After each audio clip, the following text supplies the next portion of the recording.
Warahmatullahi wabarakatuh. Kami dari kelompok 4 yang beranggotakan Karena sudah semaklum NPM 19020736. saya Windina Fitri dengan NPM 19020737. Saya Mintan Mawarni dengan NIM 190207041. Kami mahasiswa semester 3 dari kelas TPPL 2A Politeknik Negeri Cilacap. Sebelumnya, yang terhormat kepada Bapak Oto Prasadi, SPI MSI selaku dosen pengampu untuk mata kuliah bioremediasi. Dan pada kesempatan kali ini kami akan menyampaikan materi keempat tentang biodegradasi senyawa berwarna dan berklorinasi. Selamat menyaksikan. Senyawa berwarna atau dyes dapat diperoleh secara alami dan buatan. Zat pewarna memegang peran penting dalam industri modern, seperti industri percetakan, makanan, dan fotografi. Zat pewarna dan turunannya merupakan senyawa yang sulit terurai karena bersifat toksik dan karsinogenik, terutama yang berbungkus amina. Secara umum, mekanisme penguraian zat pewarna dibedakan menjadi 3. Yang pertama ada bioabsorpsi, biodegradasi, dan bioakumulasi. Bioabsorpsi merupakan pengikatan zat terlarut menjadi biomasa tanpa keterlibatan proses metabolik. Biodegradasi merupakan penguraian zat pewarna menjadi beberapa produk metabolik dengan reaksi enzimatik. Bioakumulasi merupakan pengakumulasian melalui metabolisme untuk pertumbuhan sel. 1. Jenis dan tipe zat pewarna. Klasifikasi berdasarkan struktur kimianya dibedakan menjadi kelompok azo, antaquinon, metan, dan triphenylmetan. Sementara, berdasarkan penggunanya dibedakan pada kelompok asam, reaktif, makanan, obat, dan kosmetik. Dalam senyawa zat pewarna yang paling penting yaitu pada bagian kromofor, karena bagian ini merupakan bagian yang paling sensitif terhadap rangsangan cahaya yang berfungsi sebagai antena untuk menangkap gelombang elektromagnetik pada panjang gelombang tertentu.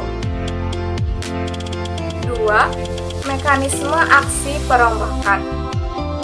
Perubahan warna zat pewarna terjadi melalui mekanisme absorpsi dan penguraian. Absorpsi terjadi melalui proses penyerapan zat pewarna oleh material seperti sel mikroba yang mati. Karena material yang menyerap zat pewarna sebagian besar berasal dari biomaterial, maka istilah absorpsi lebih dikenal dengan sebutan bioabsorpsi. Pada proses bioabsorpsi, konsentrasi zat pewarna akan berkurang, namun struktur aslinya masih tetap utuh dan tidak hancur. Mekanisme penguraian yang sebenarnya melalui proses degradasi. Zat pewarna akan hancur secara biologis melalui pemenyahan struktur kimia. 3. Mikroba pengurai zat pewarna. Berbagai kelompok mikroorganisme, khususnya jamur dan bakteri, memiliki kapasitas untuk mendegradasi berbagai zat pewarna sintesis. Namun, kemampuannya yang dimilikinya sangat berbeda-beda. Perbedaan itu ditentukan oleh daya adaptasi dan aktivitasnya. Pada beberapa kasus penguraian zat pewarna sintesis oleh jamur, strain tunggal jamur pelapuk putih atau white rot merupakan mikroba yang paling efisien dalam melakukan proses penguraian. Jamur tersebut memproduksi enzim yang efisien untuk mengkatalisasi proses pelapukan kayu pada kondisi aerobik. Penguraian zat pewarna sintesis oleh bakteri diawali dengan pemecahan ikatan azo. Dekolorasi terjadi pada kondisi aerobik dan anaerobik, tergantung pada jenis bakterinya. Penguraian pada kondisi anaerobik terjadi melalui reaksi reduksi dan menghasilkan aromatik amina yang tidak berwarna. Produk aromatik amina, hasil pecahan dari ikatan azo, sangat beracun.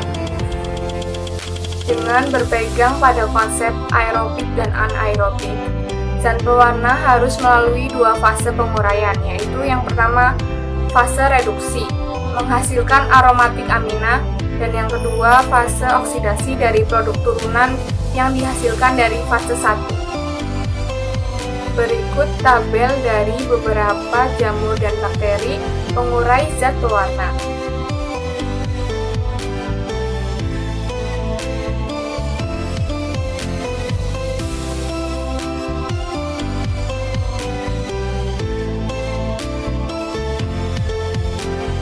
Prospek perkembangan teknologi, contoh beberapa capaian yang mengarah pada pemanfaatan mikroba sebagai agen bioremediasi.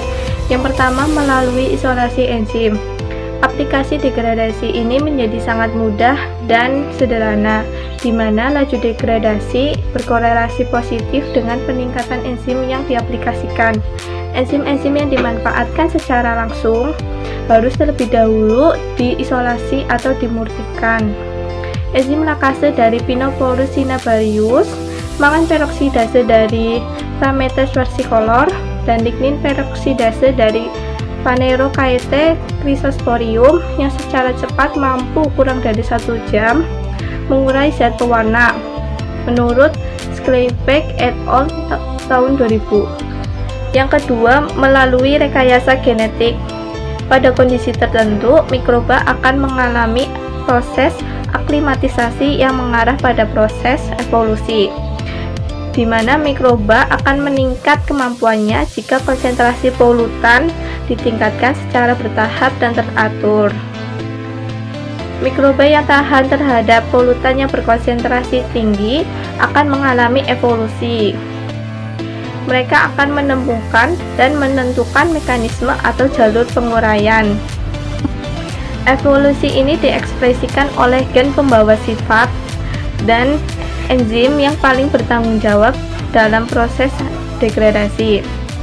Gen-gen pembawa sifat tadi selanjutnya diidentifikasi, diisolasi, dan ditransfer ke mikroba lain agar kemampuannya juga meningkat. Dengan demikian, maka mikroba yang memiliki kemampuan berupa laju dan waktu penguraian yang baik dapat diciptakan. Yang ketiga, melalui immobilis enzim atau IE atau mikroba IMF. Teknologi yang berpijak pada sebuah pendekatan bahwa enzim atau mikroba adalah agen pendegradasi utama. Enzim-enzim pendegradasi diisolasi atau diekstraksi atau distrain potensial dipilih, kemudian di-trapping dalam sebuah butiran K-alginat atau jenis lainnya. Aplikasi ini sangat cocok digunakan pada bioreaktor sederhana. Penggunaan IE atau mikroba IMF biasanya dapat dilakukan secara berulang-ulang, biasanya sampai 5 kali pengulangan. Polutan bukan saja sifatnya yang toksik, namun juga memiliki kecenderungan untuk berada di lingkungan dalam jangka waktu yang lama dan berakumulasi di dalam tubuh makhluk hidup seperti manusia, hewan, ataupun tumbuhan, dan dalam rantai makanan bioavailable yang dikenal dengan istilah persistent bioakumulatif toxic atau PBT. Salah satu polutan yang memiliki sifat PBT adalah Persistent Organic Pollutants atau POPs. Pada tahun 2001, melalui konversi Stockholm, POPs dikelompokkan menjadi kelompok polutan yang harus diperhatikan karena mengganggu kesehatan manusia dan lingkungan. Beberapa penyakit yang ditimbulkan dari paparan senyawa POPs yaitu penyakit kanker dan gangguan syaraf, jantung, dan sistem reproduksi. Konversi Stockholm mengharuskan berbagai pihak untuk melakukan langkah-langkah. Yang pertama, mengurangi produksi dan penggunaan. Yang kedua, mengawasi dengan ketat produksi dan penggunaan. Yang ketiga, mencegah pembuangan limbah buangan dengan sengaja. Kelompok senyawa POPs berklorinasi. Senyawa POPs didominasi oleh senyawa yang bergugus klor. Penggunaan dan dampak dari 12 senyawa POPs. Yang pertama, PCB. PCB digunakan sebagai bahan baku industri listrik dan elektronika seperti transponder dan kapasitor. Yang kedua, digunakan sebagai media penukar panas. Yang ketiga, digunakan sebagai zat aditif untuk plastik dan cat. Telah ditemukan kurang lebih 209 isomer PCB. Yang kedua adalah PCDD. PCDD adalah senyawa yang kehadirannya tidak diharapkan karena merupakan hasil dari pembakaran yang tidak sempurna, seperti pembakaran sampah kota, sampah rumah tangga, limbah medis, dan merupakan hasil emisi dari pemutihan klorinasi pulp dan kertas, dan telah ditemukan sebanyak 75 isomer PCDD.